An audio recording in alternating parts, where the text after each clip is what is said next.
বীরত্বপূর্ণ অবদানের স্বীকৃতিস্বরূপ মাইলস্টোন স্কুলের প্রয়াত শিক্ষিকা মেহরিন চৌধুরীর কবরে শ্রদ্ধা নিবেদন করে নীলফামারী, ঠাকুরগাঁও ও রংপুর বর্ডার বাংলাদেশ সদস্য ও শিক্ষার্থীরা।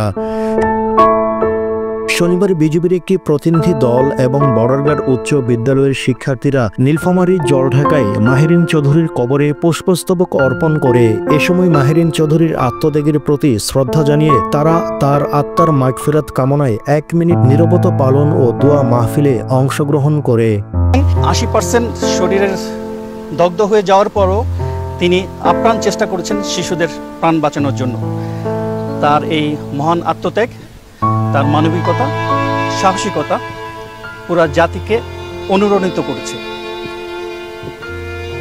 এই মর্মান্তিক এবং এই হৃদয় বিদারক ঘটনার জন্য বিজিবি পরিবারও গভীরভাবে শোকাহত, মর্মাহত ও বাকরুদ্ধ।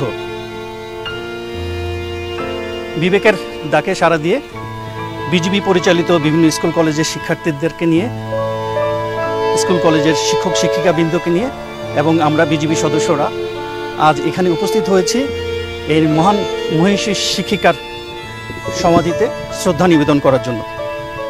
মেহরিন ম্যাম একজন মহিষী নারী, যিনি শিক্ষক সমাজের একটি রোল মডেল হিসেবে আমাদের পরিচয় দিয়েছেন এবং কি আমরা যে মনে করি যে বাবা মার পরে যে শিক্ষকের স্থান, সেই কাজটি তিনি করিয়ে দেখিয়েছেন।